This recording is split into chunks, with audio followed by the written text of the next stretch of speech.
We get used to the idea that evolution is so good at producing beautiful, elegant animals that look as though they've been designed.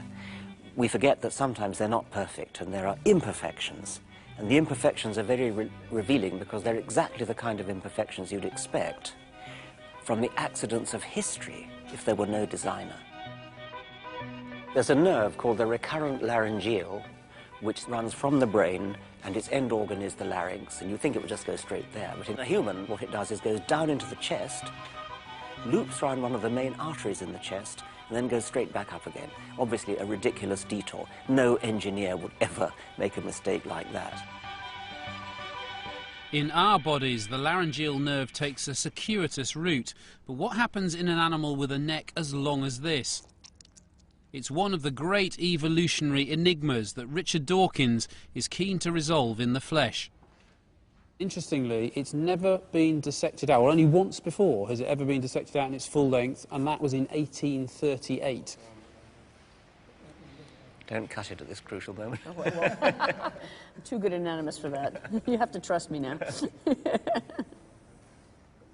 What I'm actually holding here is the beginning of that nerve. It actually starts out not as a separate nerve, but as a branch coming off of a bigger nerve called the vagus nerve. And this is going to keep running all the way down the body. So you'll see it again over here, all the way down the neck on both sides. So you can see it again right there. Yes.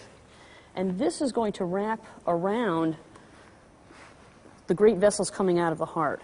So here it is wrapping around that, and then it continues right there. So here's the vagus going down, and here's the vagus continuing. Right. And right over here, there's a branch right there. So it's looping and it's coming back, it's doing a U-turn all the way down here. So it's traveled that entire distance to make a U-turn to go all the way back up again.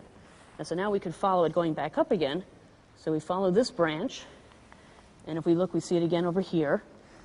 Here it is, like that. And here you see it going up. This is the voice box, the larynx, and so you can see it going right into the back of the larynx here.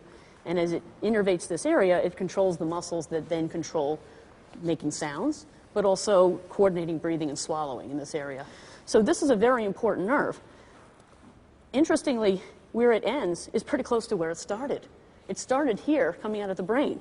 It really only needed to go about 2 inches. Yes, amazing. But it went all the way down and came all the way back. Yes.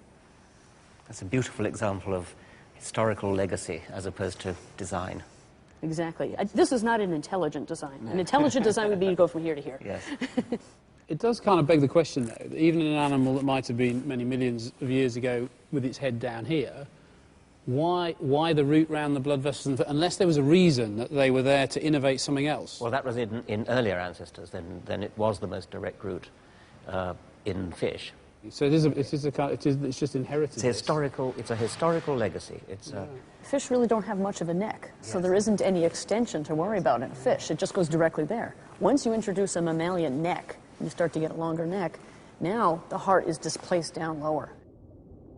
It turns out the laryngeal nerve first evolved in fish-like creatures as a direct link from the brain to gills near the heart. Over millions of generations, this nerve gradually lengthened, each small step always simpler than a major rewiring to a more direct route. Remember that a designer, an engineer, can go back to the drawing board, throw away the old design, start afresh with what looks more sensible. A designer has foresight. Evolution can't go back to the drawing board. Evolution has no foresight.